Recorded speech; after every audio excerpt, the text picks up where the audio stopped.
డిఎస్సిపై ఈరోజు విశాఖ పేపర్లో వచ్చిన ఇన్ఫర్మేషన్ చూస్తే ఏడాదంతా కోచింగే డిఎస్సి అభ్యర్థులపై ఆర్థిక భారం, ప్రైవేటు ఉద్యోగాలకు దూరం, 6 లక్షలకు పైగా దరఖాస్తులు, స్వల్పంగా పోస్టు ప్రకటన అని చెప్పి ఇన్ఫర్మేషన్ అయితే ఇచ్చారు. టెట్ డిఎస్సి ప్రకటనలు ఇచ్చి సరిగ్గా ఏడాది పూర్తవుతుంది. సంవత్సరం పాటు డిఎస్సి అభ్యర్థులు వివిధ ప్రైవేటు సంస్థల్లో శిక్షణ తీసుకొని ఆర్థికంగా నష్టపోయారు. ఒక్కో అభ్యర్థికి సగటున 2 లక్షల వరకు ఖర్చయినట్లు వాపోతున్నారు. ప్రైవేటు ఉద్యోగాలను వదులుకొని డిఎస్సికి సిద్ధమవుతున్న వారికి అదనంగా మరో 2 లక్షలు నష్టం పోయినట్లు మనకు ఆవేదన వ్యక్తం చేస్తున్నారు. డిఎస్సి ద్వారా పెద్ద ఎత్తున ఉపాధ్యాయ పోస్టుల భర్తీ అనేది చేస్తామంటూ గంటా శ్రీనివాసరావు గారు మనకు దశల వారీగా చేసిన ప్రకటనతో అభ్యర్థుల ఆసక్తిని చూపించడం జరిగింది. ఉన్న ప్రైవేటు ఉద్యోగాలను కూడా వదిలేసుకొని ఎలాగైనా సరే పోస్టుని సాధించాలని పట్టుదలతో జిల్లా కేంద్రాల్లో శిక్షణకైతే పరిమితమయ్యారు. మరికొందరు పేరొందిన శిక్షణ సంస్థలైన మనకు అవనిగడ్డ కానీ, విజయవాడ, ప్రకాశం, తిరుపతి, నెల్లూరు, విజయవాడ తదితర దూర ప్రాంతాలకు వెళ్లారు.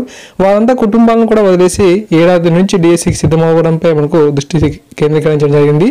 అయితే మనకు టెట్ 2017 మరియు 2018 పరీక్షలు రాసి దాదాపు 4 లక్షల మంది అభ్యర్థులు అయితే అర్హత అనేది సాధించారు. పాత కొత్త వారంతా కూడా డిఎస్సిపై మనకు దృష్టి పెట్టడం జరిగింది. హెచ్జిటి పోస్టులకు బీఈడీలు కూడా అవకాశం అనేది కల్పించడంతో మరికొందరు పోస్టులకు సన్నద్ధమవుతున్నారు. డిఎస్సి అన్ని పరీక్షలను కలిపి 6 లక్షల పైగా దరఖాస్తులు అనేది రావడం అనేది చాలా చర్చనీయాంశం అయితే అయింది. అండ్ తర్వాత మనకు అభ్యర్థులు మనకు చాలా టెన్షన్ అయితే నెలకొంది. డిఎస్సి అభ్యర్థులు ఈ నెల 25 నుంచి పరీక్షలకు అయితే పాఠశాల విద్యాశాఖ అధికారులు షెడ్యూల్ అయితే ప్రకటించారు. దీంతో అభ్యర్థుల టెన్షన్ వాతావరణం అయితే నెలకొంది. అటు జంబో డిఎస్సి కోసం అభ్యర్థులు అయితే ఉద్యమిస్తున్నారు. ఇటు 4 రోజుల నుంచి 13 జిల్లాల వారిగా అభ్యర్థులు ఆందోళన కొనసాగిస్తున్నారు. మరికొందరు న్యాయ పోరాటం చేసే ప్రయత్నం అయితే ఉన్నారు.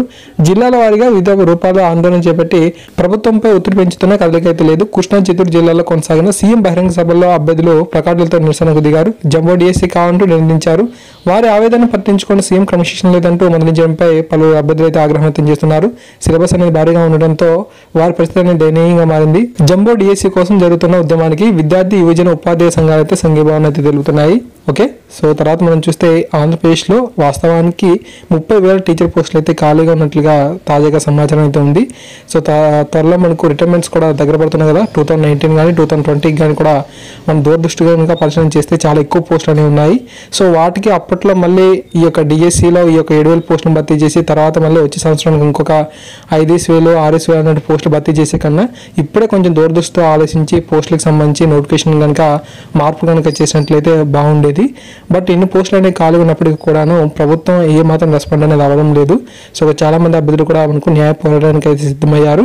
సో ఆ యొక్క అప్డేట్ వచ్చిన వెంటనే మీకు అందించడం జరుగుతుంది. చాలా మంది అభ్యర్థులు కూడా ప్రైవేట్ జాబ్స్ ని కూడా వదిలేసుకొని ఇక డిఎస్సికి అయితే ప్రిపరేషన్ అవుతున్నారు. ఇంట్లో ఉన్న అమౌంట్ కూడా ఈ యొక్క కోచింగ్ సెంటర్లకే సమర్పించుకోవడం జరిగింది.